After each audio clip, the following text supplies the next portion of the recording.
The victim is called Sir Carmichael Clark, one of the best throat specialists in London.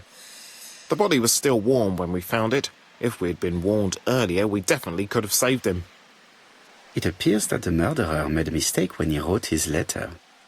A mistake? Lucky for him. And what if he did it on purpose? No. He's defined his madcap rules and he's sticking to them. It's a matter of pride for him. Shall we go up to the house, Poirot? You go, my friend. I will come soon.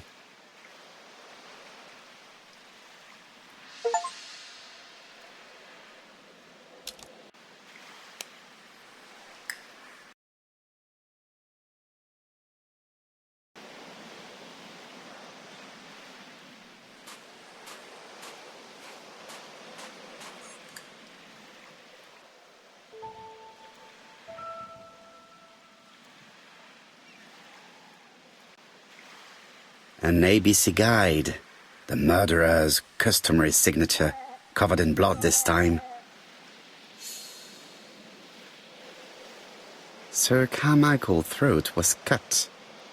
It's a clean incision, a professional murder. Apart from the wound to the throat, the body is untouched. No cuts, no bruises. Apart from the gravel on the path has been sprayed with blood that covers a conical-shaped area, which starts at the body and becomes wider as it moves further from the bush.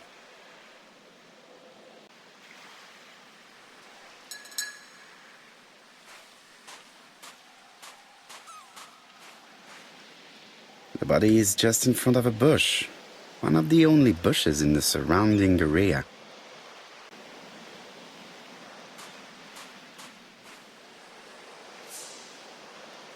This place is very calming.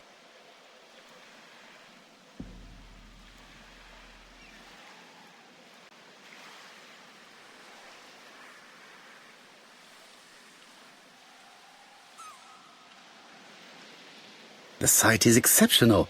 It is easy to imagine that Sir Carmichael used to enjoy stopping here every evening.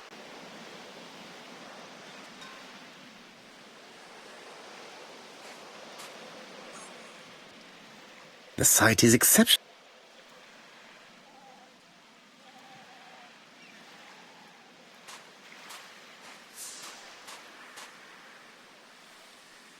Jap has emptied the victim's pockets and has laid out their contents on this piece of wax cloth.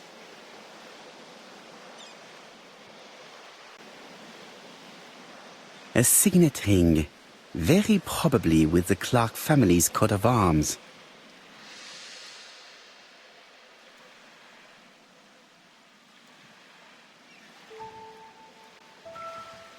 Nothing appears to be missing from this wallet.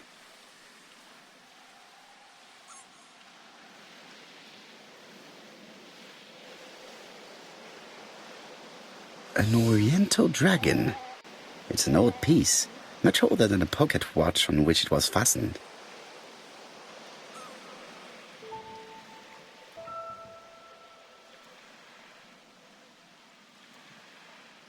It is pointless.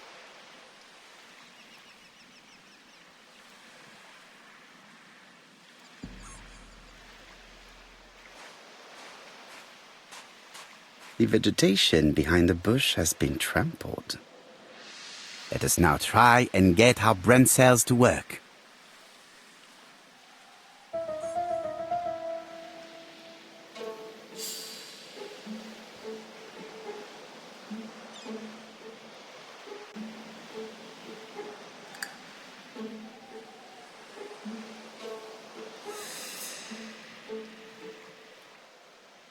Sir Carmichael had his back to the bush when the killer cut the throat from behind. A fatal blow that sprayed blood over a range of more than 1 meter. Let us now try and get our brain cells to work.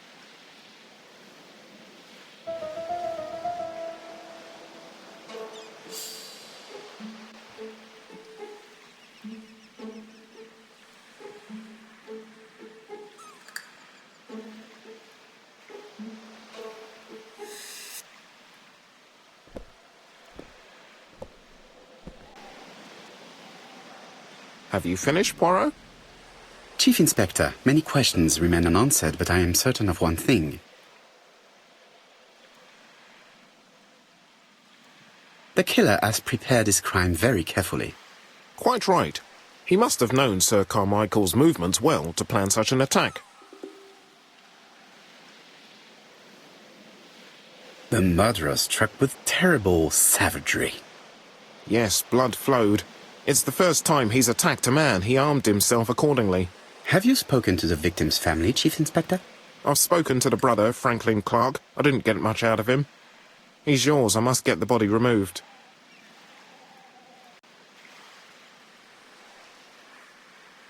I had better go up to Campside.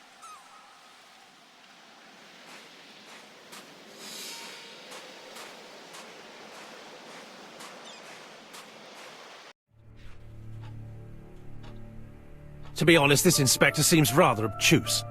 I'm counting on your friend Poirot to catch my brother's murderer. Ah, here he is now. Please, Mr. Poirot. Mr. Poirot, this is my brother's secretary, Miss Thora Gray. Pleased to meet you, Mr. Poirot. Would you like some tea? No, thank you, mademoiselle. I find it hard to digest.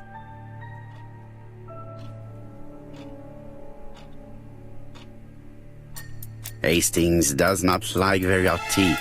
He's going to blow on his cup for a good while before drinking.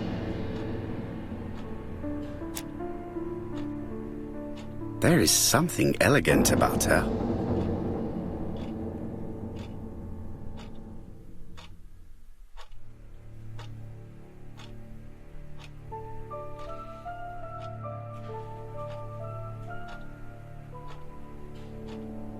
She has good taste, except perhaps in her choice of jewelry. Please excuse me, I have to take care of Lady Clark.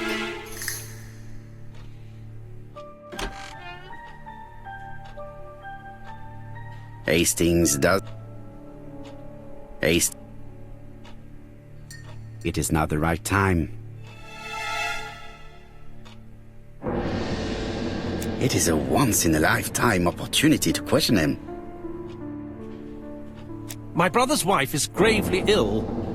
You will probably want to question her, but I fear that it won't be possible today.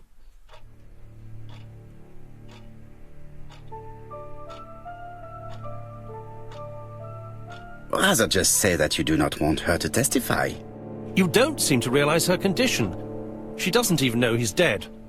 Sorry, but it's not possible. Of course, I understand. Someone set a trap for your brother. Who was familiar with his habits?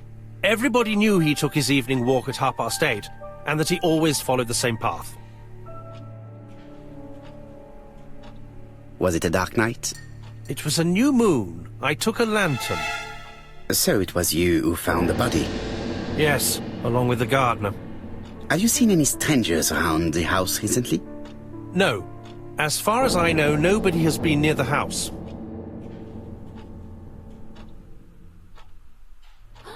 Miss Clark. Oh, Lady Clark must have fallen from her chair. I have to help Miss Gray get her up. Hastings, while our host is gone, let's examine the drawing room. But, Poirot, a gentleman shouldn't... I take full responsibility. All you have to do is to leave the drawing room door ajar and let me know if anyone is coming.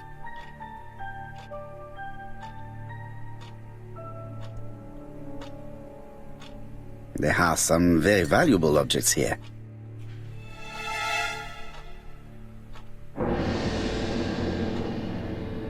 Traditional Chinese map. Facsimile. South is on the top of the map.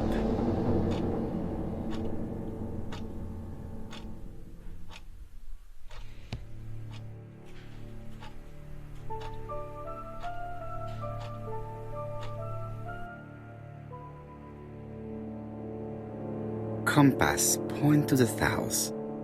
Bronze and magnetite. Han Dynasty, circa 210 BC. Purchased in Hong Kong 1935.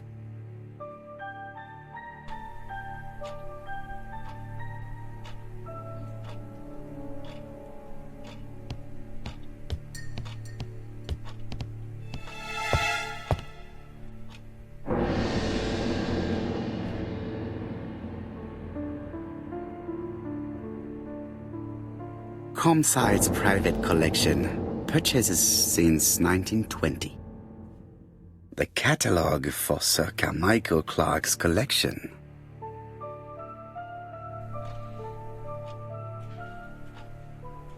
A tiger.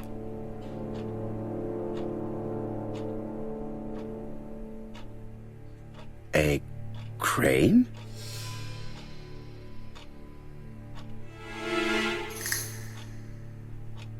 It is an emperor. His place at the center of the table is probably symbolic.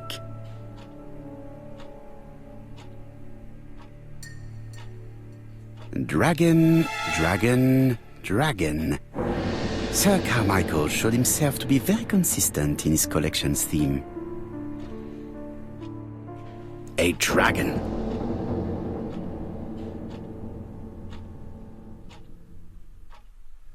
A turtle.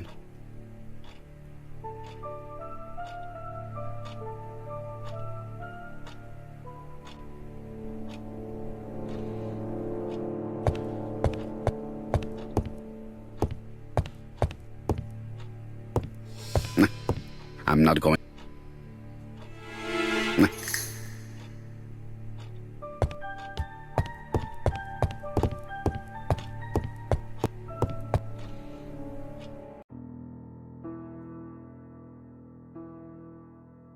The cardinal points. This book could maybe help me. Each cardinal point is associated with one animal and one color. In the middle sits the imperial dragon, and out of respect, all the others are turned towards him. Each cardinal point is associated with one animal and one color. In the middle sits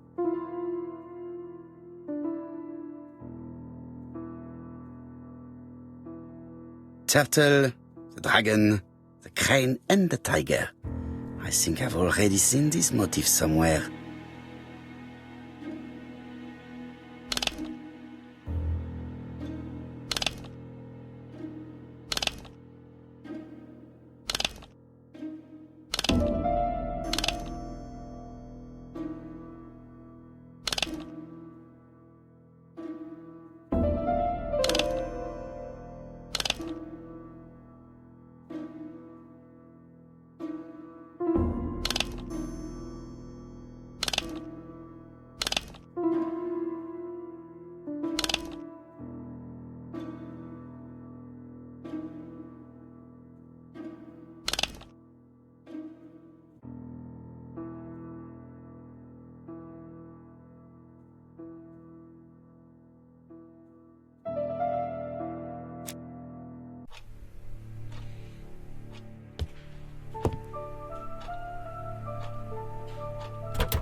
It's locked.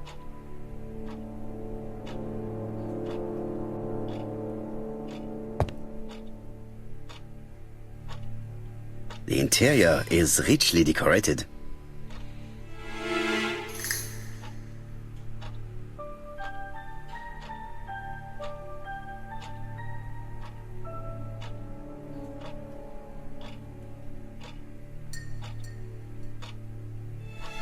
Dragon, dragon, dragon. Sir Carmichael showed himself to be very consistent in his collection's theme.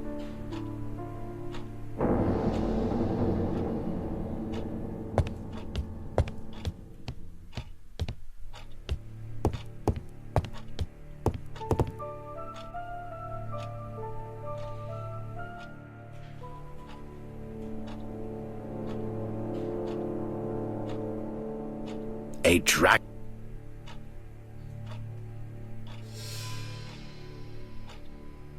A tiger.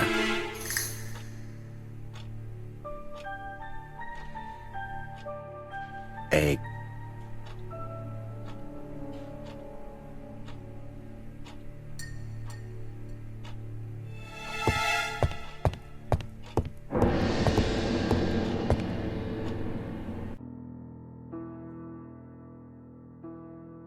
turtle, the dragon, the crane, and the tiger.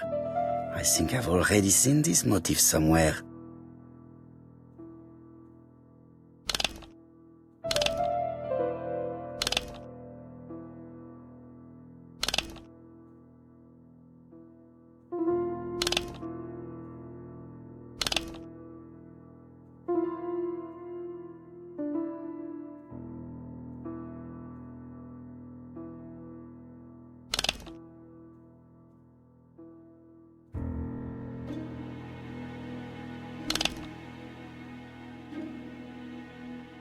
position of each motif resembles that of those on the table.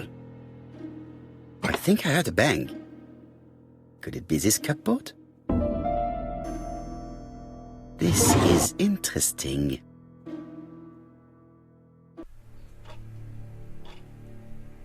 These daggers are only ceremonial weapons. I do not think that the crime weapon is here.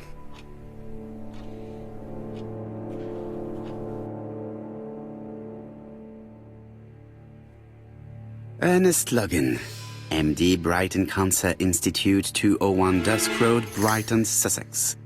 To Sir Carmichael Clark, MD, ComSci Churston, Devon. Brighton, 1935, January the 5th. As a man of science, I owe it to you to be completely frank.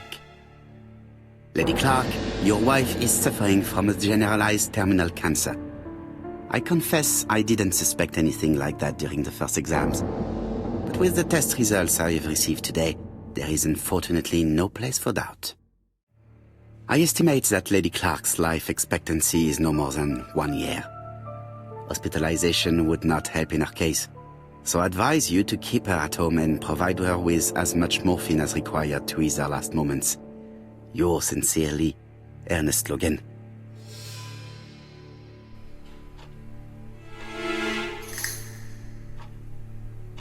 Here's Miss Gray. Sorry to keep you waiting. Lady Clark's condition requires regular care. I believe you want to ask me a few questions. Indeed, mademoiselle. This porcelain is remarkable. Is it old? It's about 3 centuries old, I believe. Wait, let me find the reference.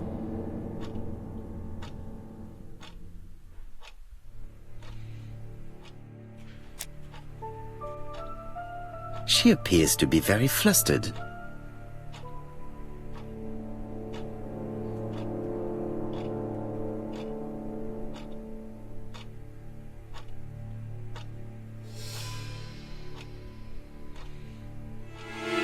She's unable to hide her emotion, and her makeup has been disturbed.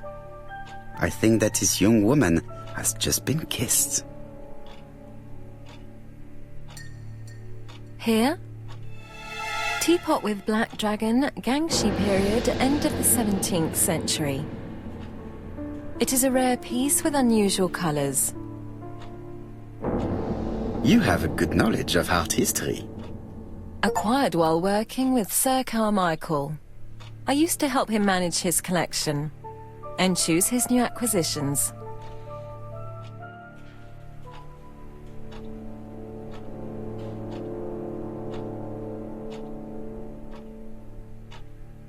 And sometimes, he used to give you a piece as a gift. Is that right? Gift? What do you mean? I am referring to your brooch. This old brooch? Mademoiselle, you know perfectly well. I am talking about the magnificent brooch you were wearing earlier. Yes, you're right. Sir Carmichael did give it to me. He valued my work. How could I refuse? He would have been offended.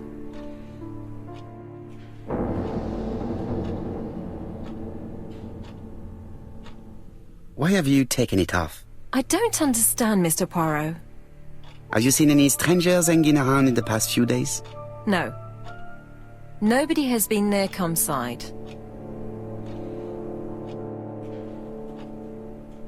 What were you doing yesterday evening at the time of the murder? I was sleeping. I was woken by the telephone at 11. I heard Franklin Clark speaking with the gardener. They left with some lanterns and they found the body.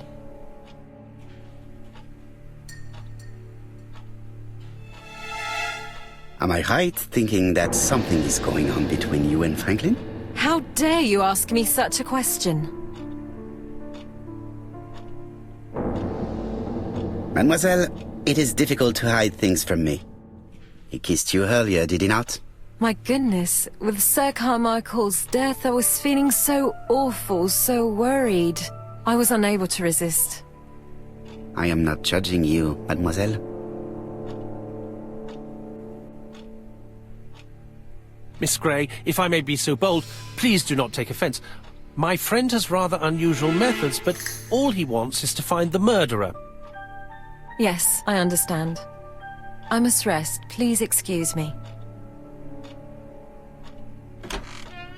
Earlier, you asked me to watch the living room door for you. I don't wish to be indiscreet, but sometimes a gentleman stumbles upon a secret without intending to. That is sometimes the case. And I saw Franklin Clark kissing Miss Grey at the foot of the stairs. Do you think this is a common occurrence? No, I saw emotion, intensity. I think it was their first kiss. Well done, mon ami. Well spotted. However, I don't think I completely understand this business. Why did Sir Carmichael not defend himself? He appeared to have been active and strong. The murderer did not give him a chance. Let us try and reconstruct the scene.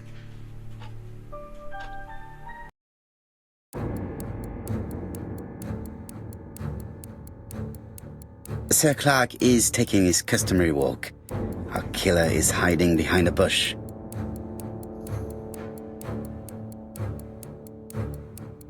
The old man walks quietly along the gravel path.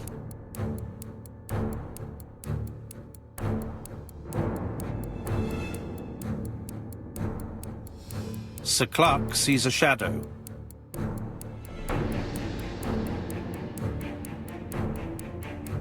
No, Sir Clark was attacked by surprise. He could not see his assailant. Let us think again, mon cher.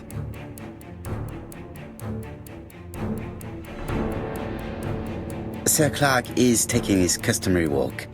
Our killer is hiding behind a bush. The old man walks quietly along the gravel path.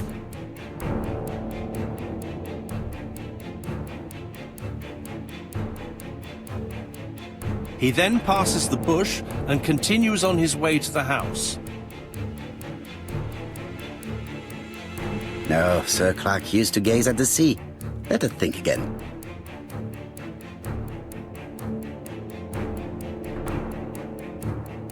Sir Clark is taking his customary walk. Our killer is hiding behind a bush. The old man walks quietly along the gravel path.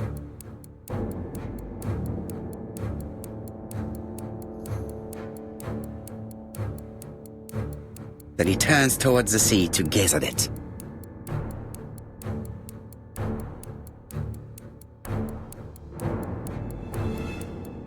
The killer leaves his hiding place on the right-hand side. He approaches silently over the grass. Then he throws himself on his prey and cuts the poor man's throat. He then lays down the ABC before leaving.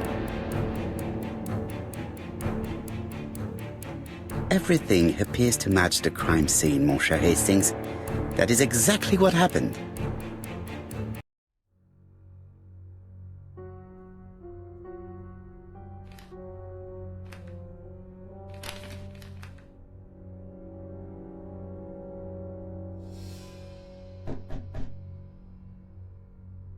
Oh, just a minute. I'm getting dressed.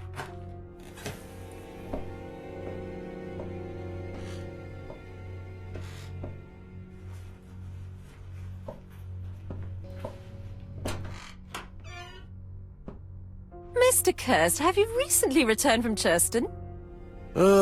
Yes. Indeed I have.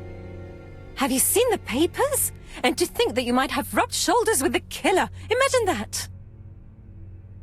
Mr. Kirst, are you all right? You don't seem well. My apologies. My throat is burning and my head feels heavy. It's ever since the war, you know. Since my injury, my head has never been the same.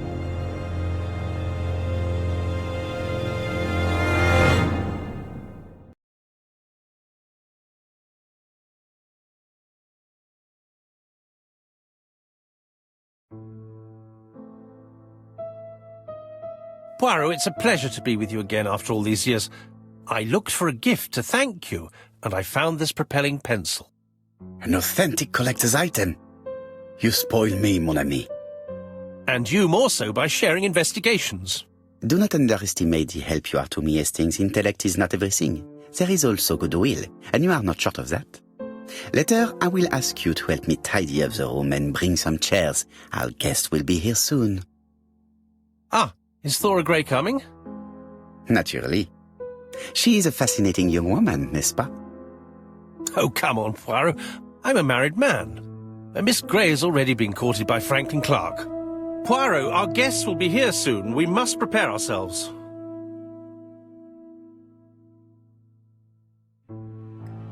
I should take advantage of the silence to examine them.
Donald is always on edge.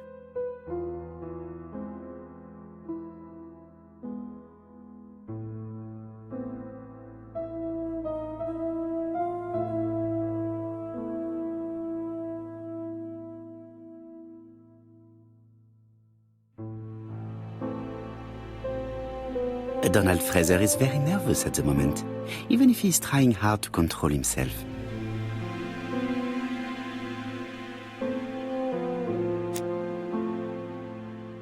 She appears to have taken more care with her appearance than the last time.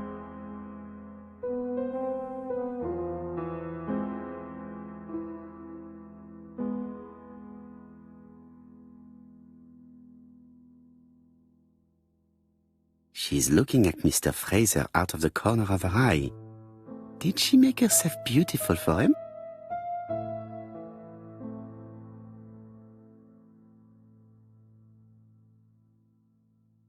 I should take...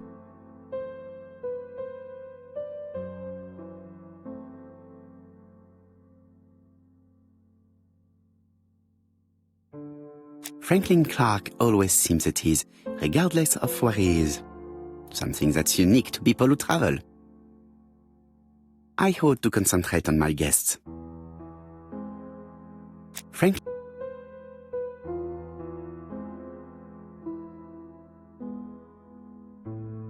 The song says, "Sometimes I love a blonde who comes from Eden by way of Sweden." But I am not sure that this blonde is an angel. Sometimes I love a brunette, sometimes I love a blonde. That's what the song says. I wish to thank you all for coming. I wanted to bring everyone close to the victims here in order to unmask the murderer. Get to the point, Mr. Poirot. What do you want from us?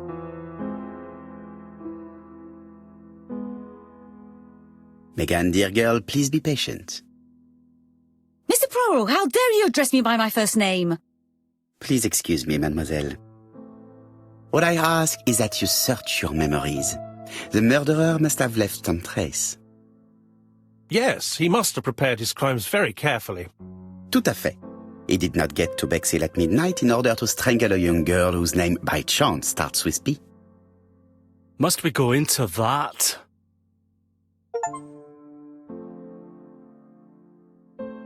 Mr. Fraser, please get a grip on yourself.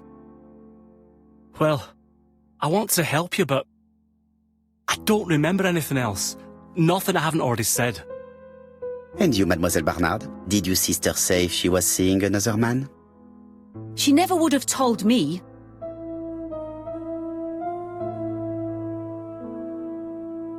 Allons, surely sisters have no secrets. She never spoke about any of that to me. Do you believe me or do I have to repeat myself? Betty knew I didn't approve of her behaviour. Her flirting was spoiling any chance she might have had. Tell me, mademoiselle, what did you talk about with your sister? Silly things. Her new dress. She wanted a pair of black stockings to go with it. Mother bought her a brand new pair. The day it happened, she was crying. And to think that Betty never even wore them. Poor Mummy. Your sister used to sing, I believe. Did she ever perform in public? She dreamt about it, but she had a very bad cough. It troubled her greatly. She had to cancel auditions and miss lots of opportunities. A pity. Yes, she sang well, but that doesn't tell us much about the murderer. Qui sait? In any case, we now have enough information to draw up a relatively precise psychological profile. Let us now try and get our brain cells to work.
So, ladies and gentlemen, we can now surmise without too much risk of error that our adversary is calculative, sure of himself, a seducer, of outstanding intelligence, that he has plenty of self-control, and that he likes railways.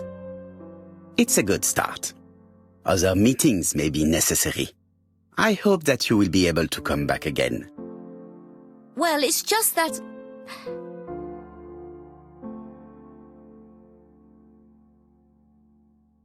Is something bothering you, Mary? Well, Mr. Poirot, you see, I don't know if I can come to London just like that. It's normal that people helping with this inquiry should be reimbursed. Starting with you, Miss Drower. Please allow me to pay for your train tickets. Oh, sir, I cannot accept. But you must. Mademoiselle, I may not be rich, but my brother left a fortune which will be mine. Mr. Clark, that's very generous of you. Well, someone has to foot the bill.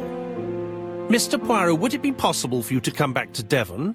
Lady Clark has expressed a wish to see you.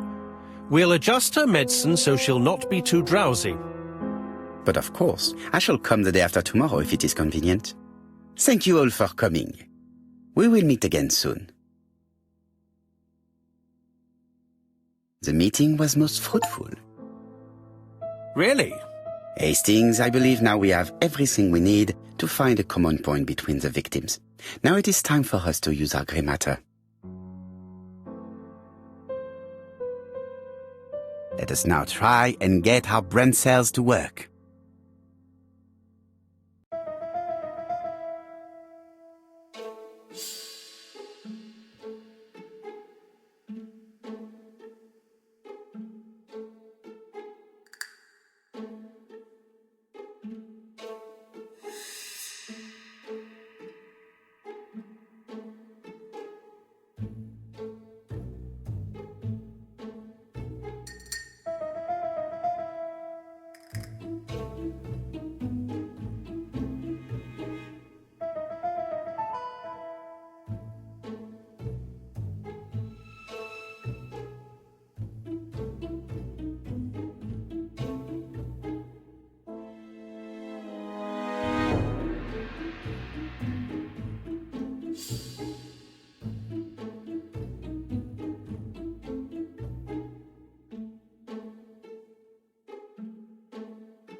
The first two victims suffered from bad throat, and that was precisely the specialty of the third victim, Dr. Clark.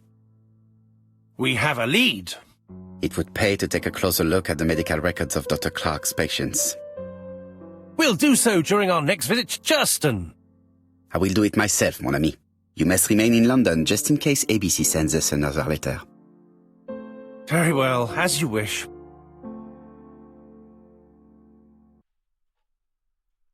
Thank you for coming, Mr. Poirot. Lady Clark is waiting for you in her bedroom on the first floor. Please excuse me, I cannot stay for the interview. I've to take Miss Gray to the station to see our lawyer in Torquay.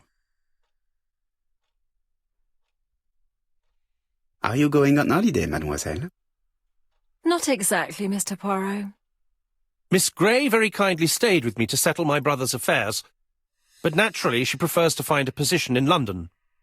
Ah, très bien. I'll be absent all morning, Mr. Poirot, but the nurse is coming soon. She's to ensure that the dose of medicine doesn't make our patient drowsy. Thank you, Mr. Clark. Have a nice trip, mademoiselle.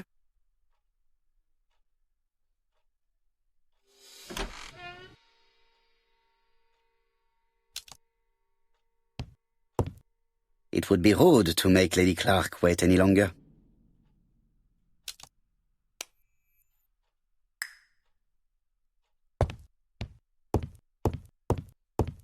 It's closed.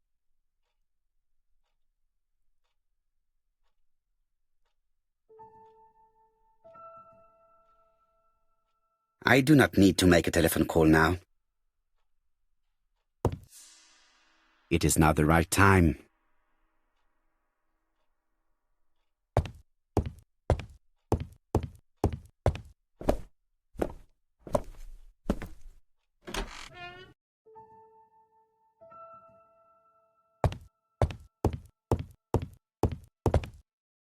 It would be rude to make Lady Clark wait.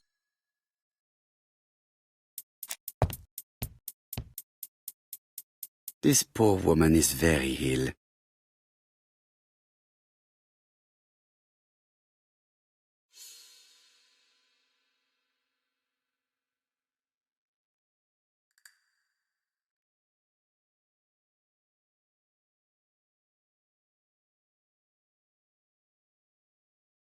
This woman is suffering.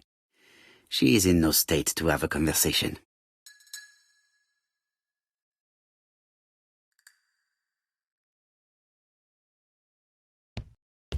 It would be rude.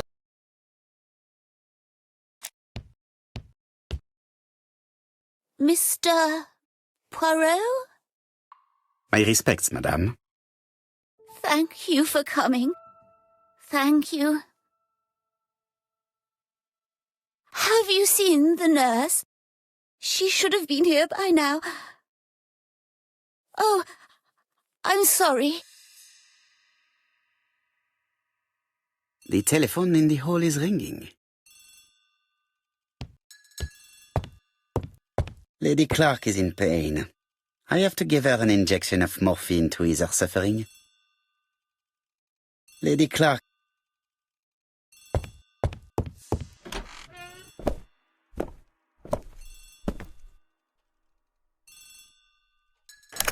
The Clark residence. Detective Hercule Poirot speaking. How do you do, Mr. Poirot? I'm Lady Clark's nurse. I wanted to let you know that I won't be able to come for her injection today. Might Miss Gray be able to do it? She has just left, but I will take care of it. Thank you. That's very kind of you. You'll find the skeleton key to open the medicine cabinet hidden in the lion trophy. You can count on me. Au revoir, mademoiselle. Oh, thank you kindly. Goodbye, Mr. Poirot.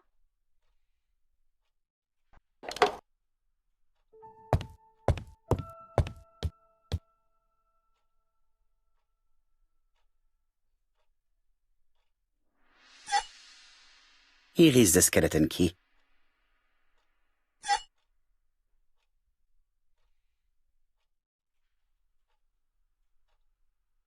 April 1925, Aceh Province, Sumatra.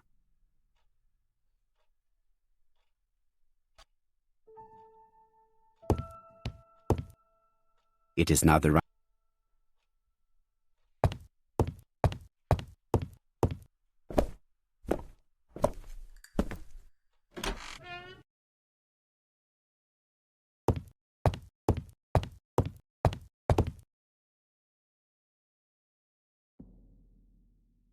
Lady Clark is in pain. It's closed.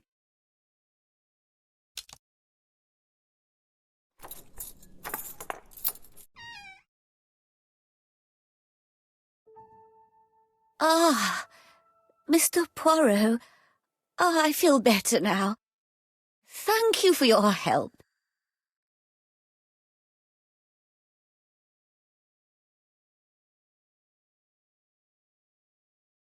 Madame, you are tired, so I will get straight to the point. What can you tell me about this business? What business, Mr. Poirot? No doubt. You wish to talk to me about what happened to your husband? Ah, yes. Oh, poor Carmichael. Has the madman who killed him been caught? Not yet, chère madame. There was a great many people in Cheston on the day of the murder. Indeed. People go straight to the beach. They don't come near Coomside. So, there were no strangers around the house that day? Who said that? The people who live here. Your brother-in-law, Miss Gray. Miss Gray? Oh, I don't like her. Franklin wanted her to stay, but I insisted she should go, immediately. You are entitled to do so, naturally. I'm pleased that you approve. The others have been taken in by her.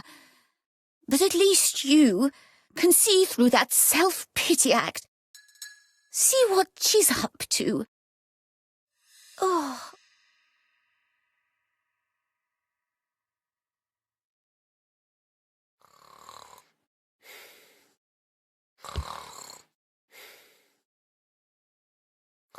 This subject would probably be useful to me.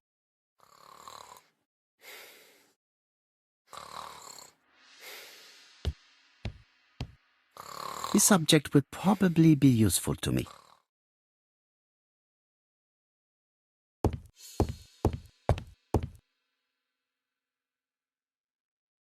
This couple appears to be having fun.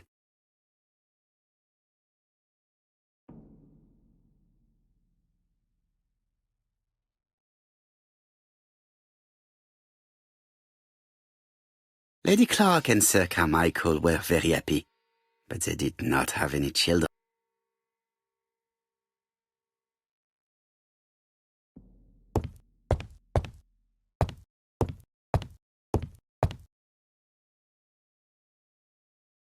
This subject would probably be useful to me.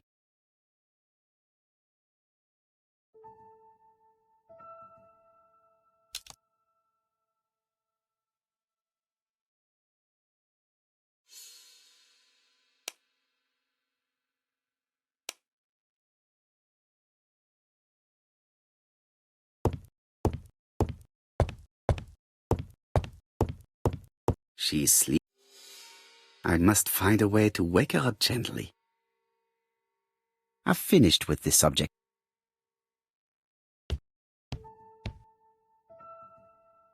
Lady Clark and Sir Carmichael were very happy, but they did not have any children.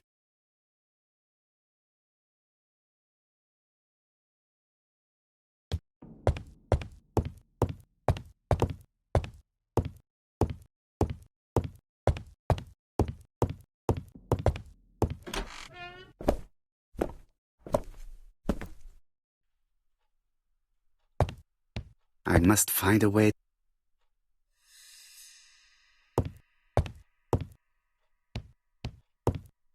It is not the right.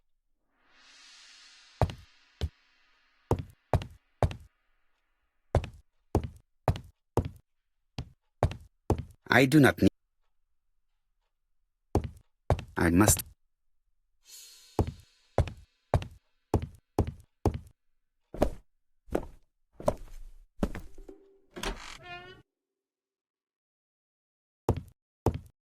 I've finished with this. I've finished.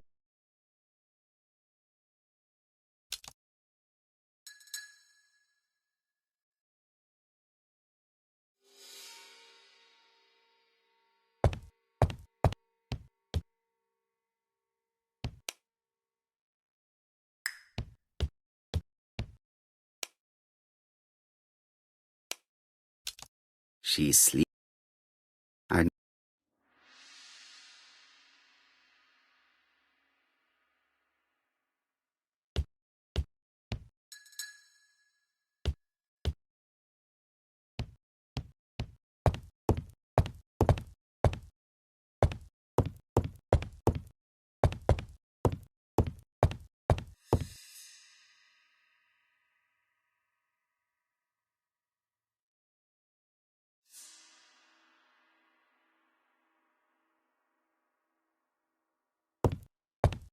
I've finished with this subject.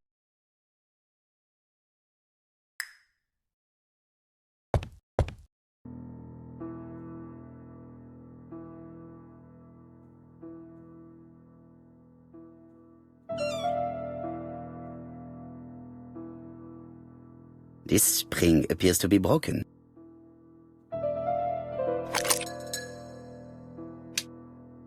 I hope that Hastings will not be cross with me.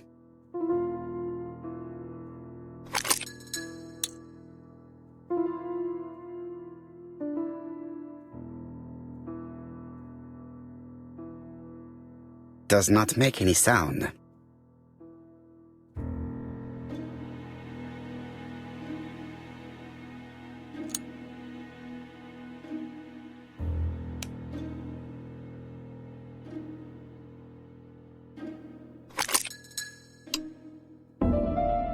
This part appears to be working.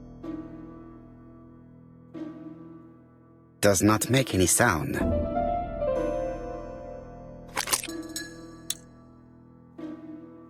Does not make any sound.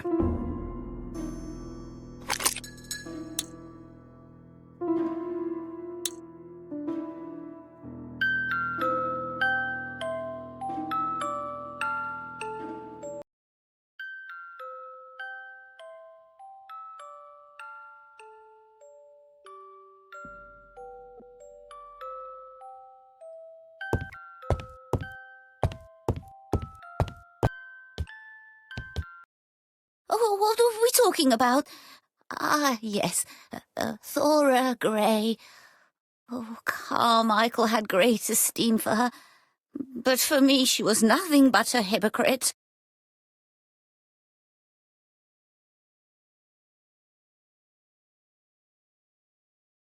You're probably right, madame. You have seen through her. I'm so pleased that I've convinced you.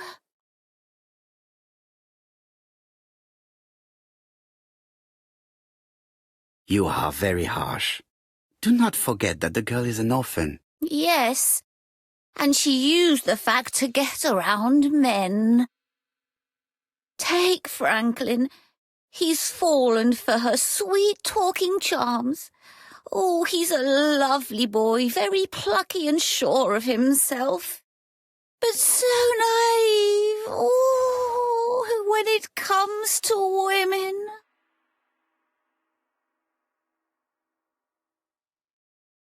Miss Grey did look after you very well, though.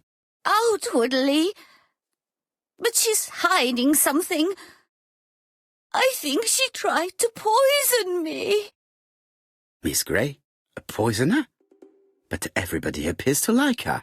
It proves she knows what she's doing. She's manipulative and she's a liar.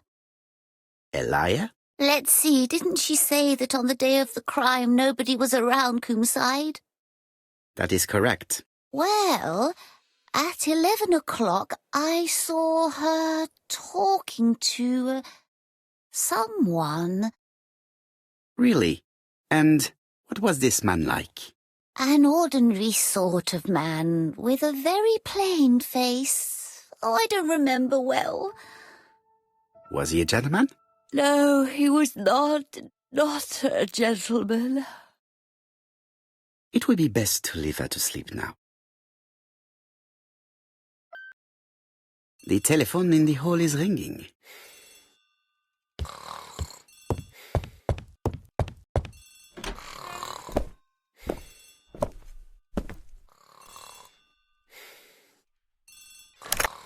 Hello? Poirot, is that you? Hastings here. Thank you for calling. Have you received a new letter from the murderer? No, thank goodness. How are things in Churston? I questioned Lady Clark, but I will not leave until I have examined everything of interest to me here. Fortunately, Franklin is absent, and I have a skeleton key. Have you seen Thora Grey again? Briefly. But rest assured, I intend to summon her to London soon. She's a fascinating girl. But secretive. I would like to ask her a few questions. Poirot, she wouldn't hurt a fly. Each to his own, my friend. Yours are pretty often mine old ladies that have the maladies. Poirot, are you mocking me? No ill intended, rest assured. À bientôt, mon ami.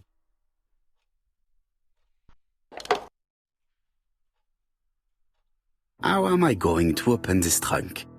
Let us examine it.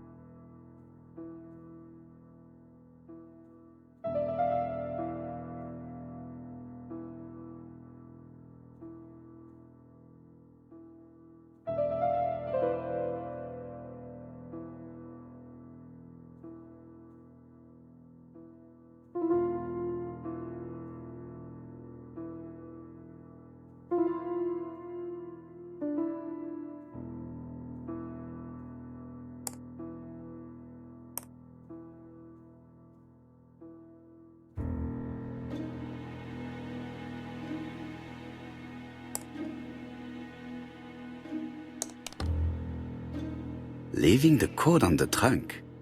What a strange character Franklin is.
So, what is this sound?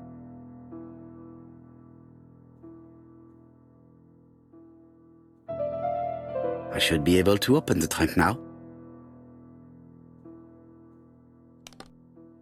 There we are.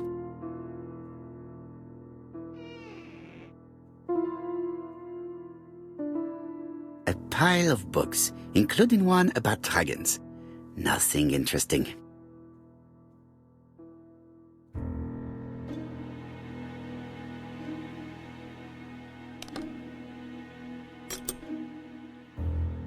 Whiskey and other good quality drinks. Mr. Clark really has refined tastes. Whiskey and other good...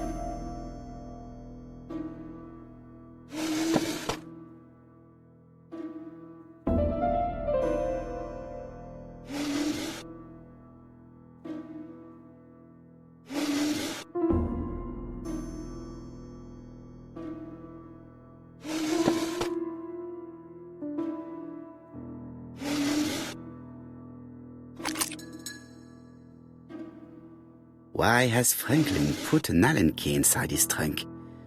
I'll borrow it for a minute.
Another screw.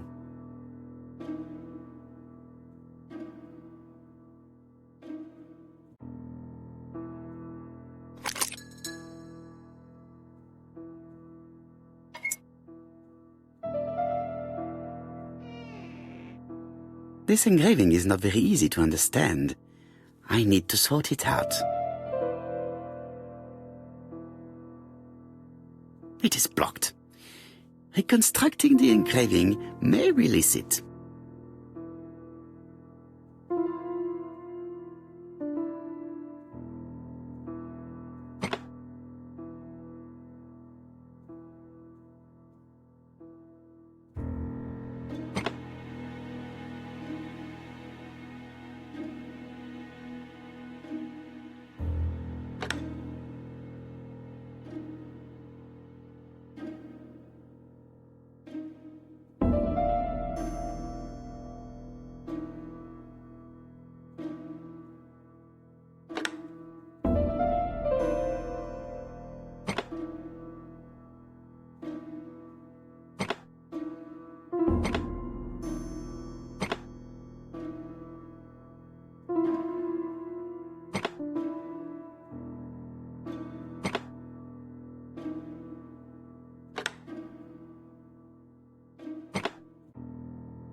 Franklin must really love his country to have an engraving in his trunk. I think I heard the panel above release.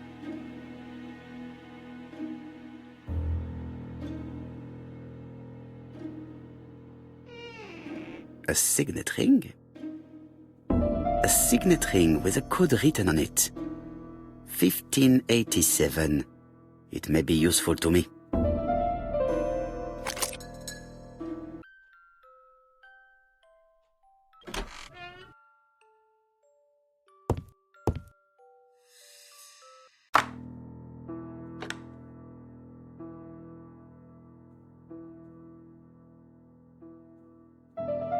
This plate appears to be able to move, but something is blocking it.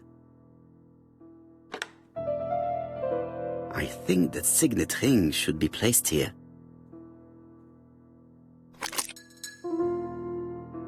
The plates around the picture appear to have unlocked. I think I've already seen these symbols on Franklin's trophies.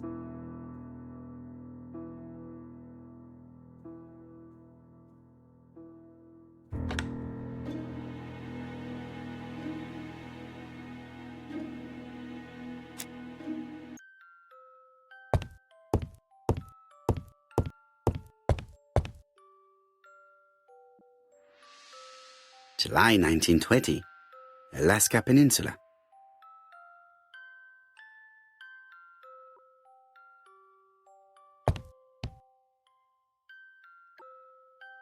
Franklin appears to be very active.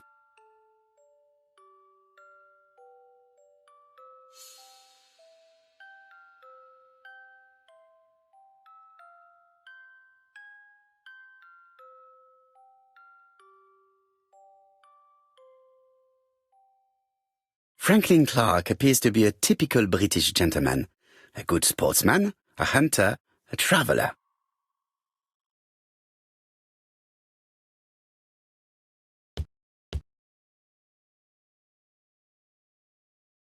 February 1922, South Africa.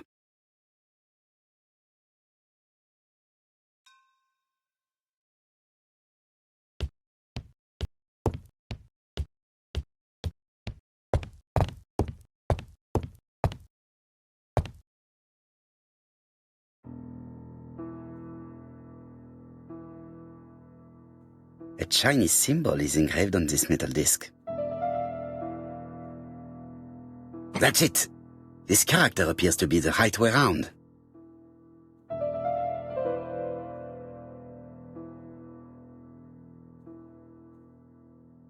The position of this character looks right to me.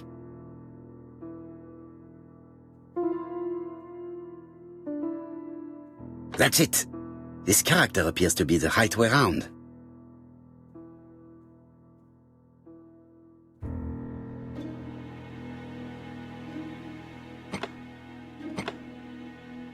The position of this character...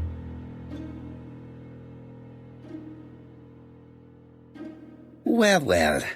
The characters engraved on this padlock resemble those engraved on the metal discs.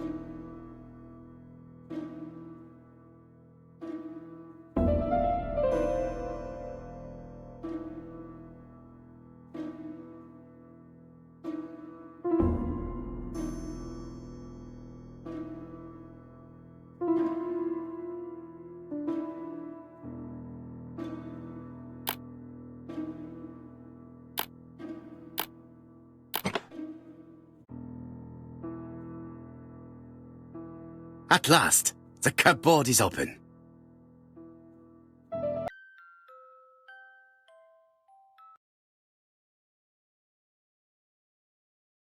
Genteel and wild, English countryside revisited.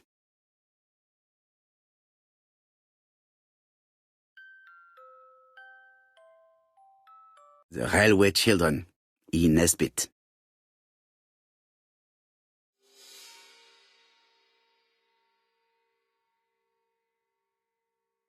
For Franklin, Und Effie's Christmas, 1910.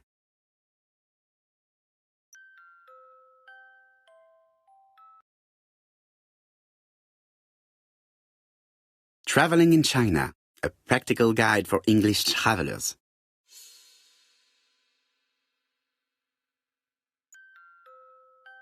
Helmet, flask, and rifles. Franklin is very well equipped.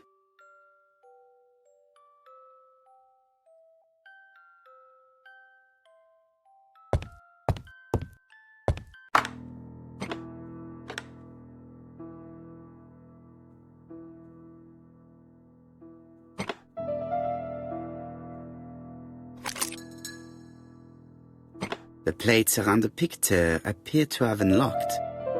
I think I've already seen these symbols on Franklin's trophies.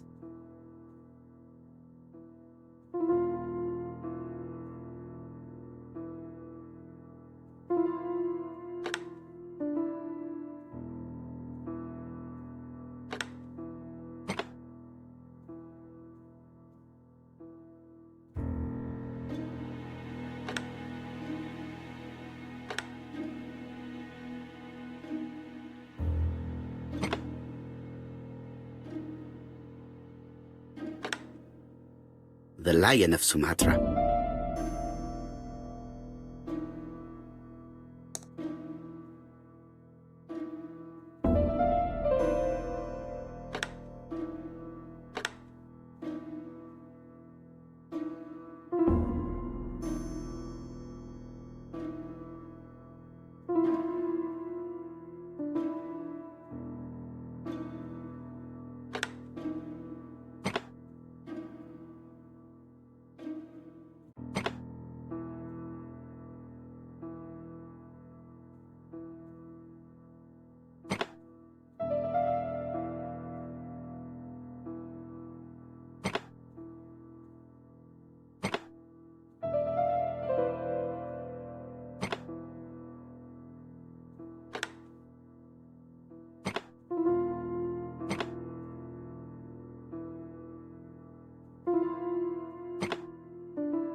Sumatra.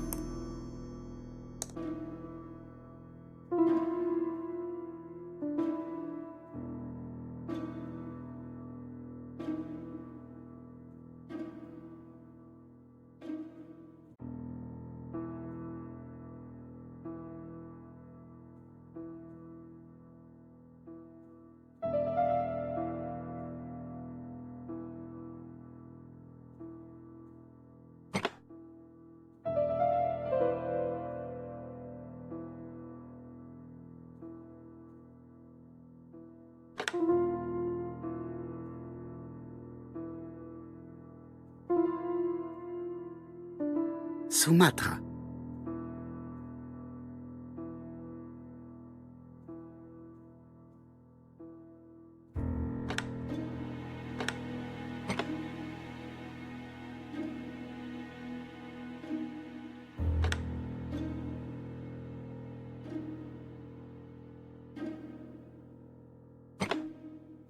The Alaskan Kodiak bear.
The African kudu.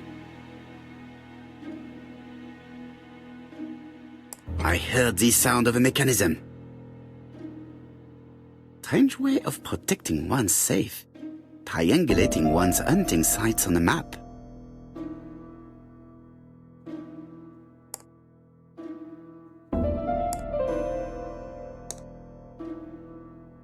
These documents are very likely going to help me for the rest of the inquiry.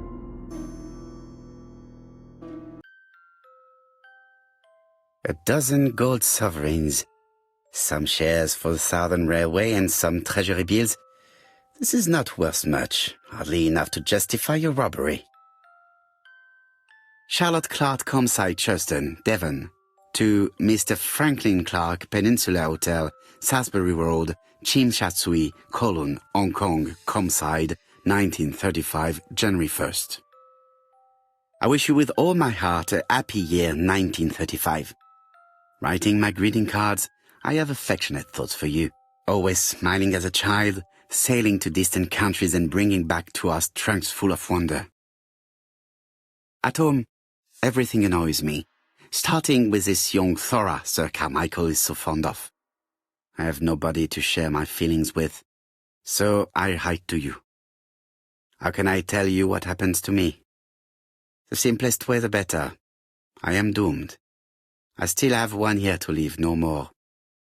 How do I opened the secret drawer of Carmichael and read a letter not addressed to me. In this letter, Dr. Logan tells my husband in the most direct way the truth he conceals from me. Sir, I know, but my husband doesn't know I know. Please don't tell him. And if he shares the truth with you, act as you are surprised. Carr will probably speak in his usual convoluted way, but I wanted to be the first to announce it to you. It does matter to me that you are aware of what happens in Comside. Warm regards, Charlotte. Sir Carmichael Clark, Comside Churston, Devon, to Mr. Franklin Clark, Peninsula Hotel, Salisbury Road, Tsim Sha Tsui, Kowloon, Hong Kong. Comside, 1935, January the 12th. Dear Franklin, first, I wish you a good start to a successful new year. I have received your letter dated December 10th. Thanks for defending my interest against Wang, this robber. Things could have got pretty bad if you weren't a real cold-blooded guy. I envy you for that. Things go on here much as usual. Charlotte is moderately free from pain. I wish one could say more. You may remember Thora Gray. She is a dear girl and a greater comfort to me that I can tell you. I should not have known what to do through this bad time but for her. She has an exquisite taste and shares my passion for Chinese art. No daughter could be a closer or more sympathetic companion. Life has been difficult, but I am glad to feel that here she has a home and true affection. You wrote me you want to stay in China for 1 more year or even longer. I don't object. The longer you stay, the more opportunities you will have to increase our collection. Nonetheless, you should know that we miss you here, and that Charlotte will be gone by the time you come back.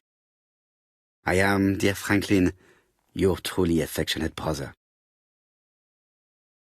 Eton College School Year, 1912-1913. Franklin Clark. School report for Franklin Clark. According to his teachers, Franklin was a good student, but lacked discipline.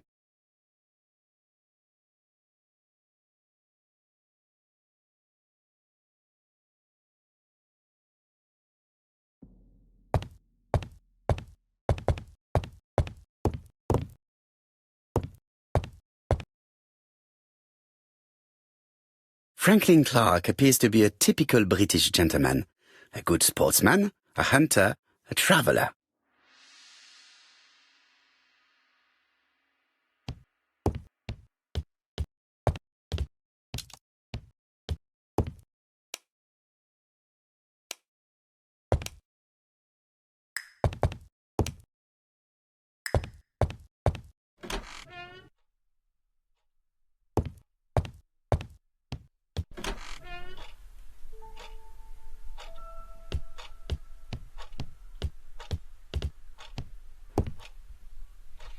I see some papers that were not there the first time I visited. These daggers are only ceremonial.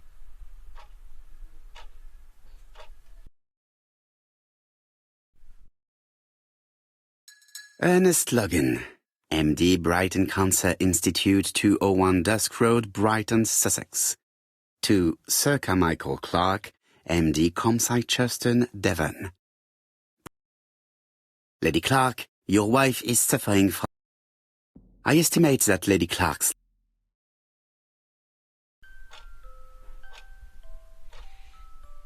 Valuers report... Court and Brunskill. The name is familiar. Is that not the name of the firm Donald Fraser works for?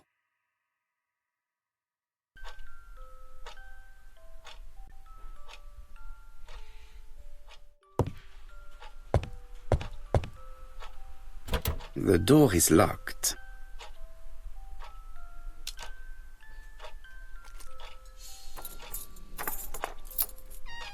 This unit contains the medical records for Sir Carmichael Clark's patients. Let us study them closely and see if there are any familiar names. No deaths on the records from A to D. They've been handled recently. No known names. Disappointing. Lots of dust. The records from E to Z have not been touched for years. No known names. Disappointing.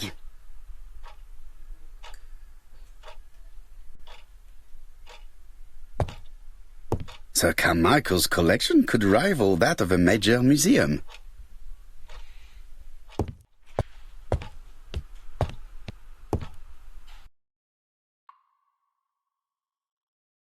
Comside's private collection. Purchases since 19... The catalogue for...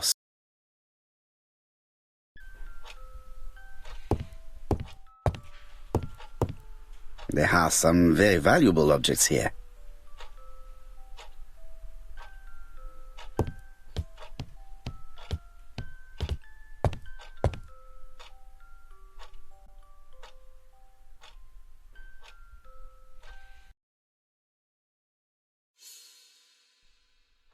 A dark dragon for a bright-haired maid. See.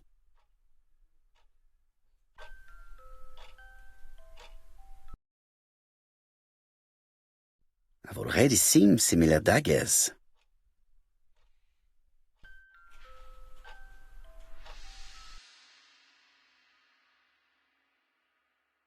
Attention, Franklin.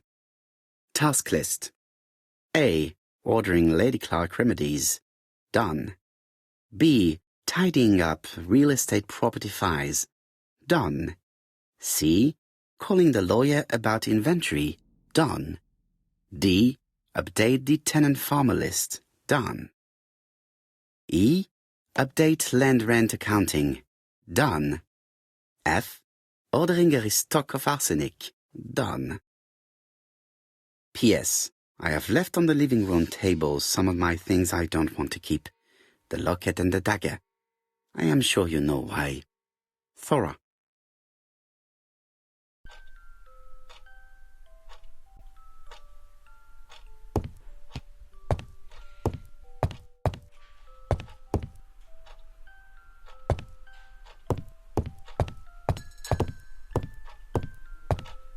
Order and method above all. Let us finish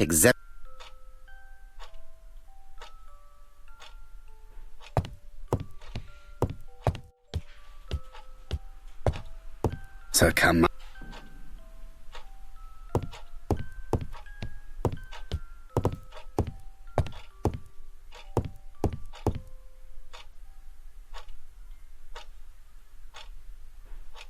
Traditional Chinese.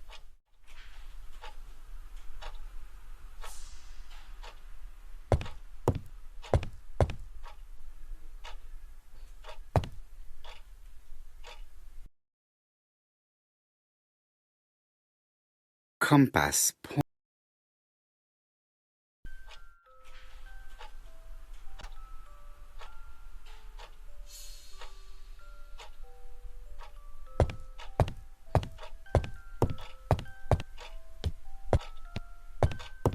Order and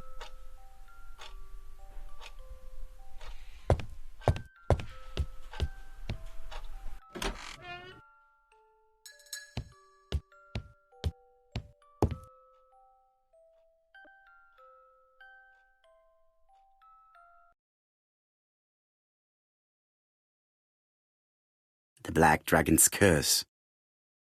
To Franklin, who will never grow up. January 25, 1928. Car Charlotte.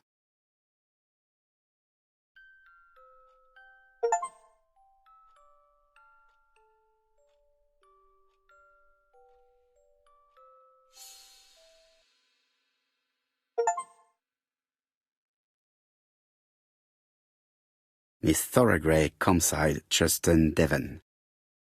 Arsenic trioxide thallium.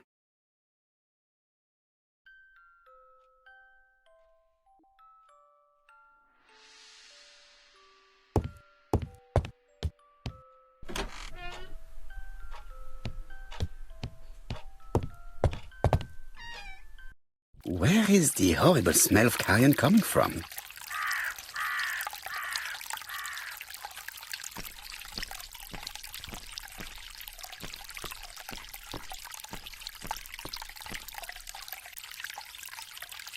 Brown pellets.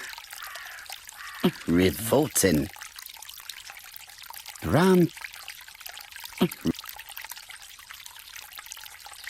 Tut-tut. The gardener does not follow the alignment.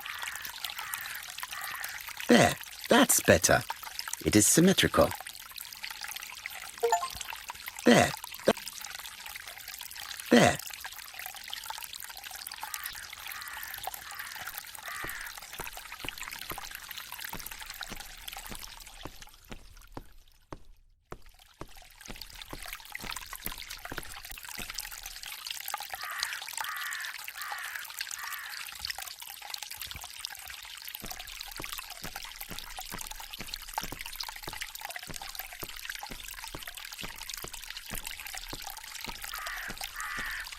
This fountain makes a very relaxing sound. This wisteria is in full bloom. This wisteria...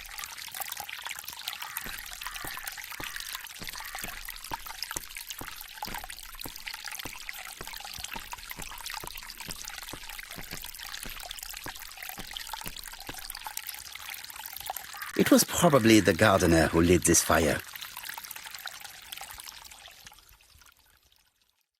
Look here.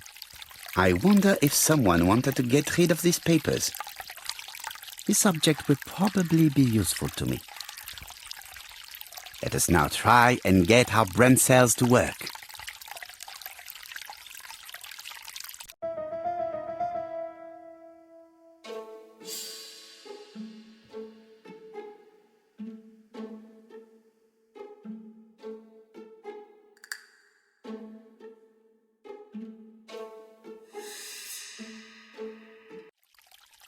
Everything that Thorgray has left behind comes from Sir Carmichael's collection.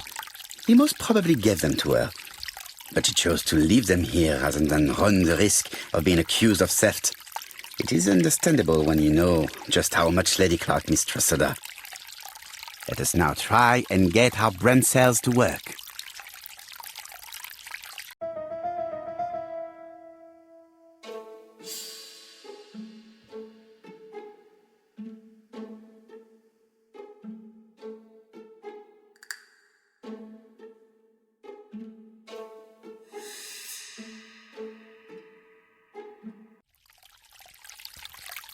Thorgray had no reason to kill someone who only had few months left to live.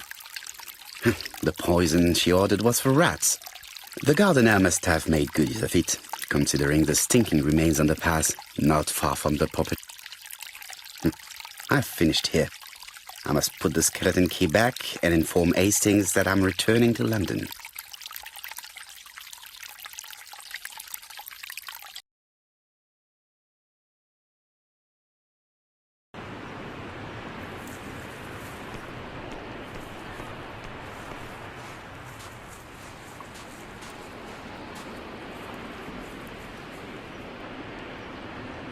May you have peace, Carmichael. Charlotte.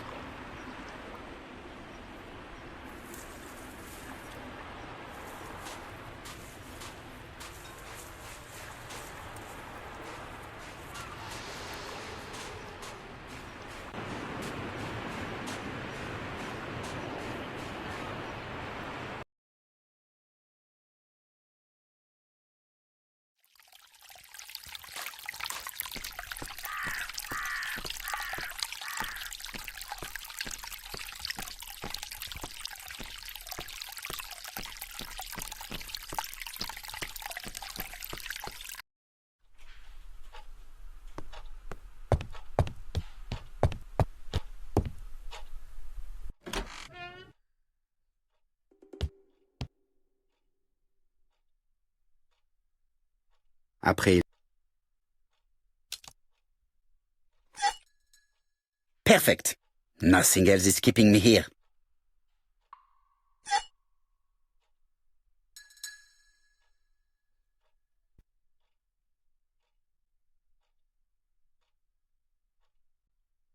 Hello, Hastings.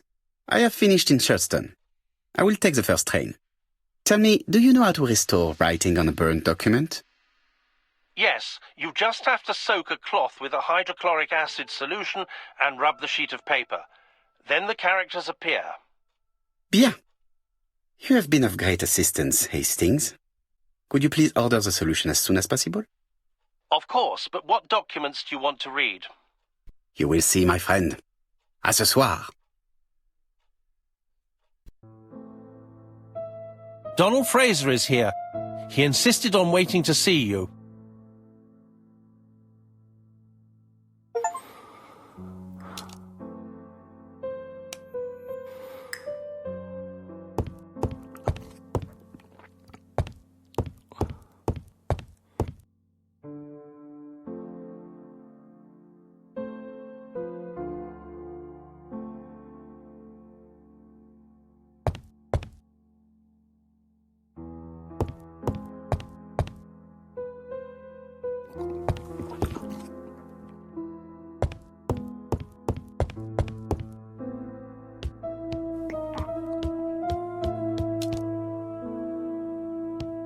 Mon ami, it is a pleasure to be working with you again. I have missed you these past few years.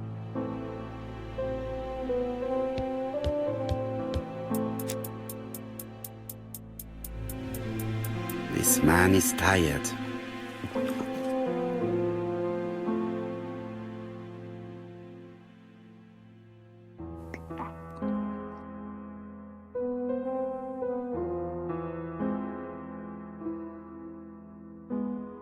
Donald is short of sleep, and it looks as if he didn't even bother to undress before going to bed.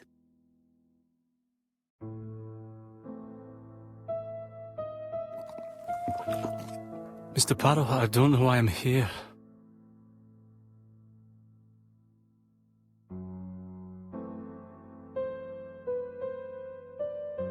You wanted to talk, and you came to find the only man capable of hearing you. Mr. Poirot, since Betty's death, I've doubts about myself. I don't know what to do. And I keep having a horrible dream 3 nights in a row.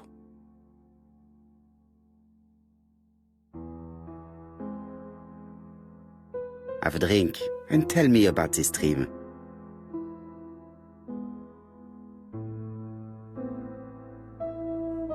It's always the same. I'm on the beach with Betty. I grab her around the throat, and I squeeze, and squeeze until she's dead. Her head falls back, and I see that it's no longer Betty. It's Megan's face. Have you seen Megan Barnard recently? Yes, our grief has brought us together. I never really knew her before. She's really quite a remarkable girl. But I would never tell her about my dream. Why not? Is it her you are attacking in your dream? No, it's Betty. And once Betty is dead, it's Megan's face that appears in its place. Very interesting. Let us now try and get our brain cells to work.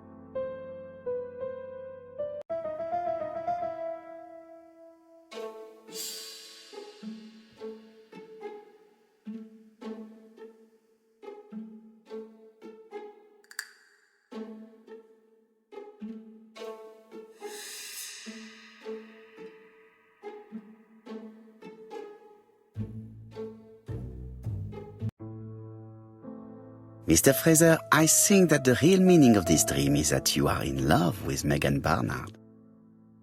Please go on. Do. This dream certainly betrays your guilt. Oh. But what do you feel guilty about? Having killed your fiancée? Possible. Or forgetting her very quickly for her sister? Certainly. And this forgetting is perceived as a second death. So you don't really think I was the one who killed Betty? I do not exclude this theory. I am simply saying that I do not need to know that fact to explain your dream and your guilt. Thank you for being frank, Mr. Poirot. You've helped me a great deal. I'm going back to Bexhill. I'll not take any more of your time up. It is late, Mr. Fraser, and you are tired. I'll sleep on the train. I like trains. It's easy to sleep rocked by the sound of the wheels. Poor boy, he seems completely lost. Well, women seem to like him. I think Megan will take care of him. Oh, I remember. Did you order the product I needed?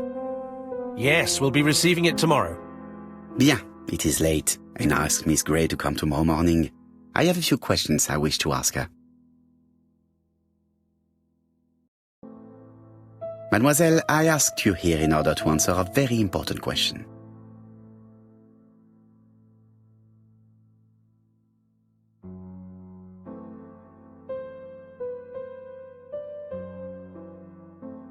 You lied to us, and I demand to know why. But what are you talking about? Yet, Lady Clark maintained that she saw you talking to a stranger on the front doorstep. Really? She must have been mistaken. Oh, I remember now. I'd forgotten all about it, but it wasn't important. It was just a salesman. One of those traders who sell stockings from door to door. Can you describe him to me?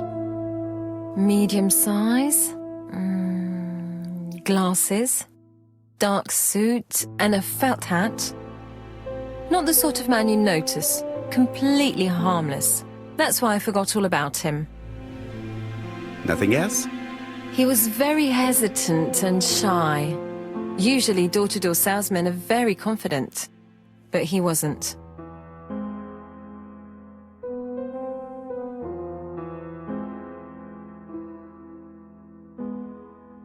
Mademoiselle, the circumstances of your departure do not appear very clear. Mr. Poirot, your questions are offensive. I don't wish to lie. Lady Clark did not appreciate my presence. And Franklin could not go against the wishes of a sick lady.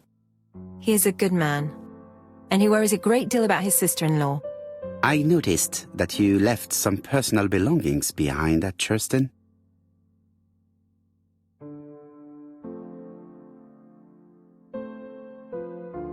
It was too risky for you to keep these objects, am I correct? Risky? What was the risk?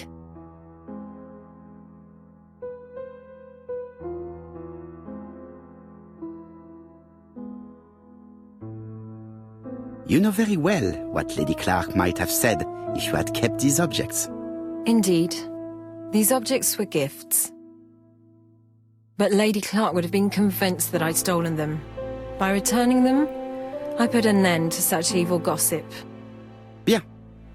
I must ask you one last question. Please reply frankly with either yes or no. If Lady Clark had died, would you have agreed to marry Sir Carmichael if he'd asked you? How dare you ask such a question? Sir Carmichael treated me just like his daughter. And all that I ever felt him was affection and gratitude, nothing else. Thank you, mademoiselle. I will not keep you any longer.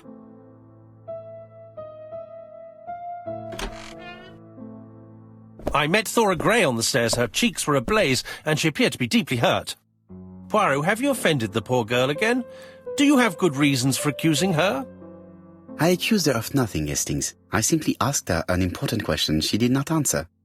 Let us see if we can answer it for her. Let us now try and get our brain cells to work.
You must know how to read between the lines, Hastings.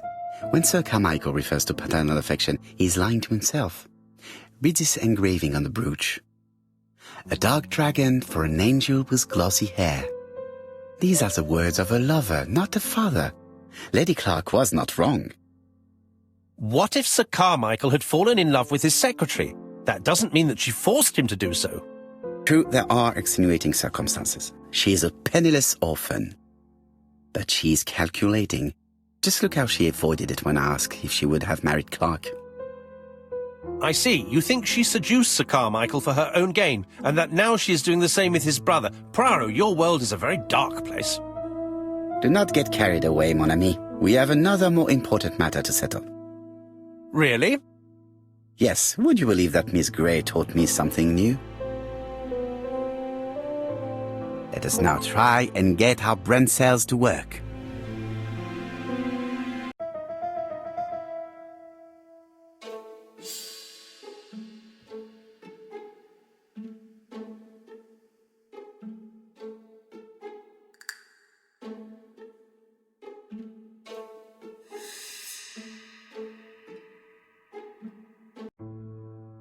It's perfectly clear, Hastings, perfectly clear.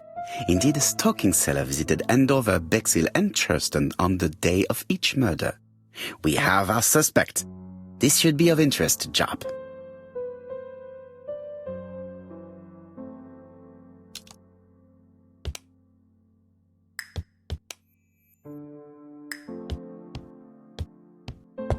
It is not the right time to leave.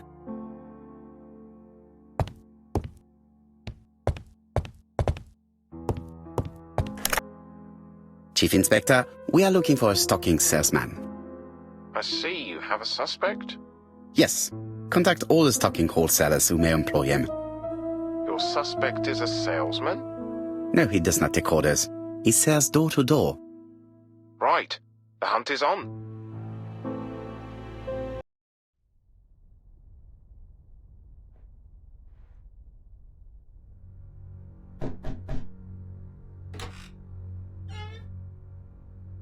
Are you leaving, Mr. Cust? Yes, I'm going to Cheltenham. You shouldn't travel today. You don't look very well. I have to. I have engagements. I must respect them.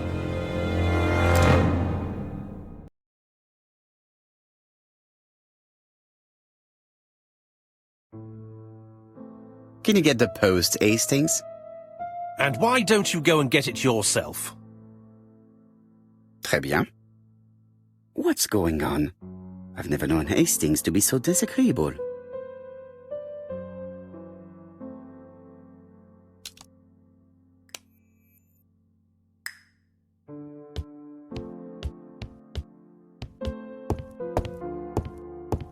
It is not the right time.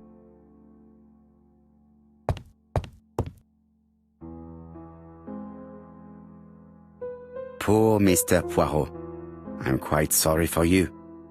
If at first you don't succeed, try again.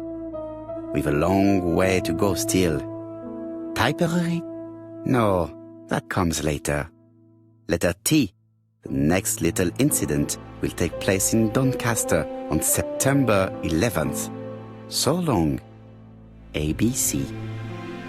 I should compare this letter with the one on my desk which I received earlier to see if it does indeed come from the same person.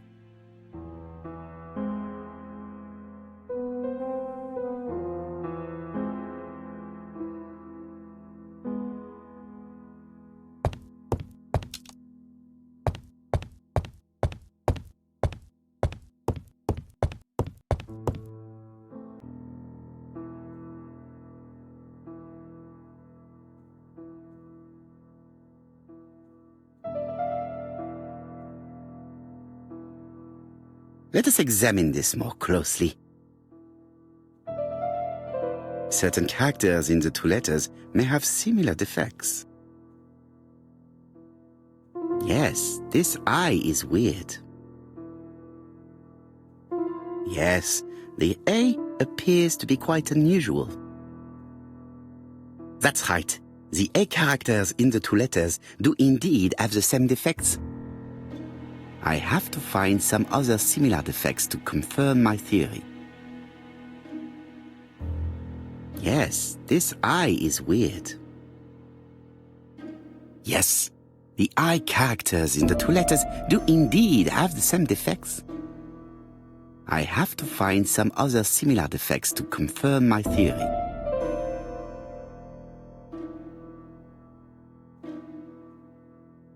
Let us examine the characters in this word.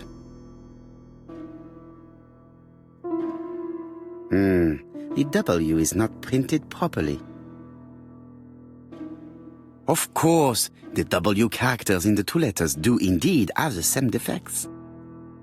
My theory was right. These two letters were written with the same typewriter. Hastings, he strikes tomorrow. Chief Inspector Japp? He's on another line. Can I take a message? Yes, please, mademoiselle. It is from Hercule Poirot. Tell him ABC strikes tomorrow in Doncaster. He must call me back. Very well, sir. Bien, now I'm going to see what I can find from these burnt documents. I've received the product I need. Hastings, if you do not mind, I would like you to take a few notes. Yes, yes.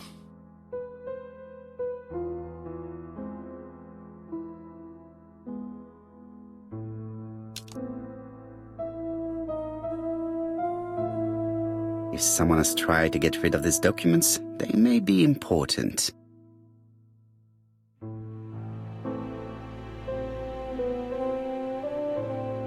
I've finished.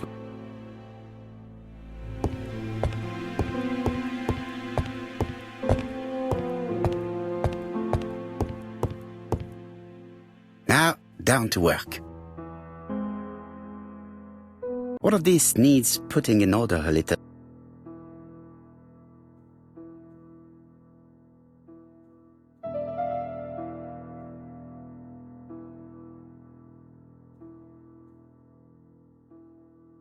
This page is child's play.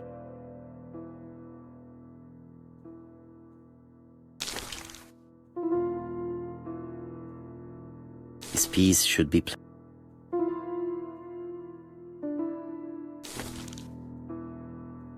This page is finished.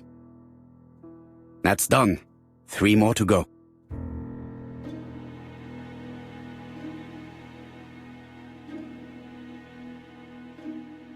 This does not look too difficult.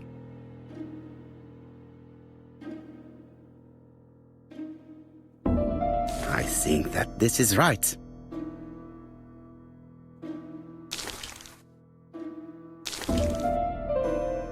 This page is finished.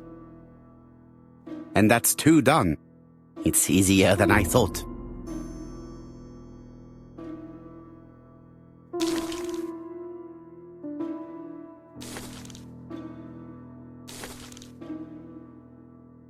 This piece should be placed here.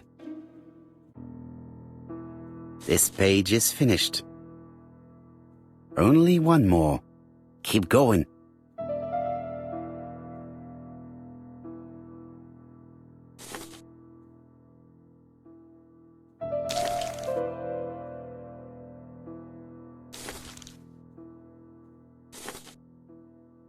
This page is finished. All the pages are reconstructed.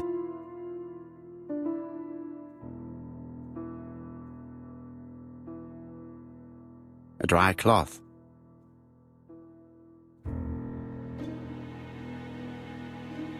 A dry cloth. A bottle of solvent.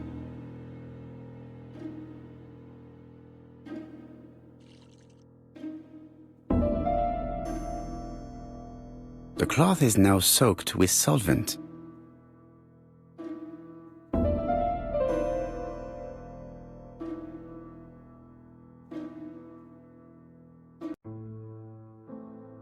Got it! Make a note, Hastings, make a note. Mrs. Alice Asher, shop owner in Andover. Tracheitis, hemoptysis, prescribed laudanum. I got it. Look. Poirot, where on earth did you find these files? On a fire at the bottom of the garden at Campside. All right, but where did the person who burned them find them?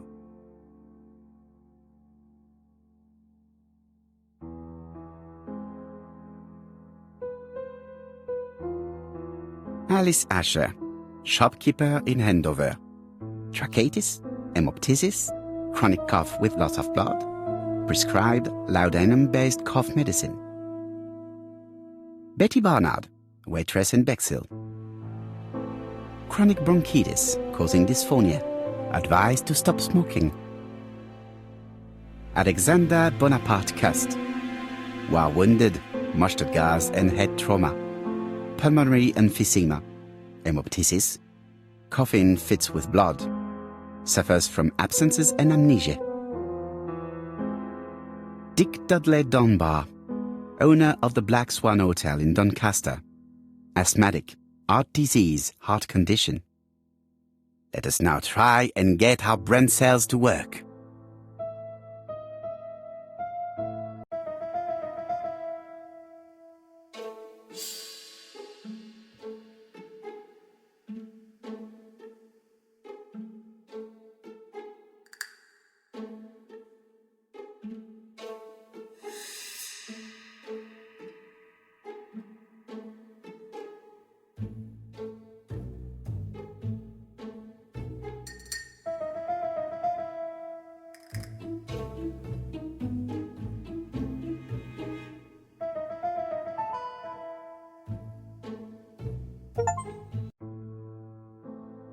The burned documents are medical records, and without a doubt, they come from Clark's archives.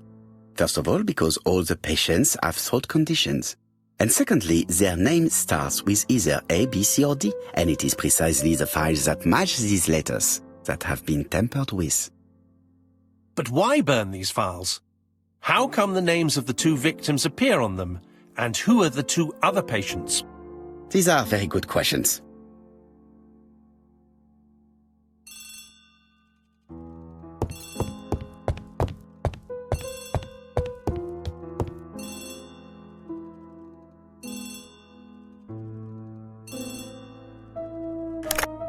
Hello, Poirot? Any news, Chief Inspector? You wanted a stocking seller? We have one. Reported by his landlady, who thought he was behaving suspiciously. He has the most unbelievable name. Alexander Bonaparte Cust. Yes, Alexander Bonaparte Cust. How did you guess? Poirot, you have magical powers. It's a serious lead. I called Doncaster. A person matching Cust's description has been seen at the station. He got off the train from London, but after that, nobody knows where he went. Look for him at the Black Swan Hotel. What? How do you know he's there? Trust me, Chief Inspector. You appear to be very sure of yourself. Very well. I'll call the Black Swan straight away. The owner is going to get a shock when he learns that there's a murderer under his roof.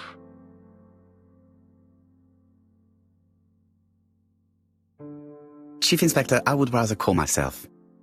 As you wish. Please go ahead. Hello, the Black Swan. Hercule Poirot here. May I speak to the owner? Speaking. Dick Dudley Dunbar. How can I help you? Is there Mr. Cust among your guests? He arrived today. Shall I call him for you? Yes, please. Wait a minute. I'm just looking for his room number. I believe that I made a mistake.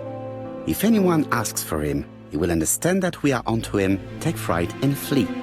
Mr. Dunbar, I've changed my mind. It's best if you keep this from Cust. But who is this Cust?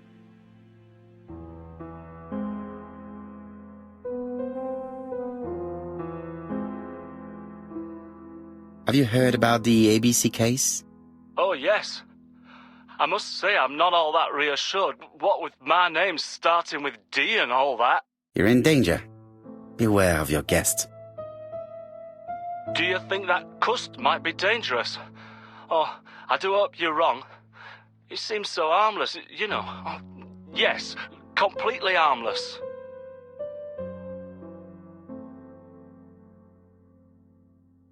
Do not be fooled. He has already killed 3 people and you are next. A murderer? Under my roof? Good God! Dunbar, can you hear me? Dunbar! Hello? Dunbar has had malaise. That's all we needed. I'm calling the Doncaster police. I hope they get there quickly. Hello, Poirot. We have some good news. The police in Doncaster have caught our man at the Black Swan Hotel. They're sending him here by train. How is the hotel owner? He had a heart attack. He was taken to the hospital. Oh no. It is my fault. When I told him the killer was at his hotel, I should have been more considerate. Come on, Poirot. You weren't to know he had a weak heart. But I should have known. I saw his medical records. Do not torture yourself, Poirot. His attack was not fatal thanks to the quick intervention of the ambulance team. Please keep me informed on his progress. You can count on me. I'll do what's needed. I will visit him at his bedside when the murderer is caught. That's typical of you, Poirot. We should focus on the next part of the investigation in order to avoid other incidents. No, of course. While we're waiting to question Cust, we could search his room in London. Where does he live? The Marbury Guest House. I'll see you there. Yes, but start without me. First of all, I have to sort out a few details for Cust's transfer. I understand. À bientôt. Hastings, we are making good progress. Please go and search the room of our number 1 suspect. With pleasure. I did have a dentist appointment, but I'll cancel. The dentist. So that is why you are so nervous and bad-tempered. A visit to the dentist is never an enjoyable prospect. But an unavoidable one. Go to your appointment, Hastings. I will manage on my own.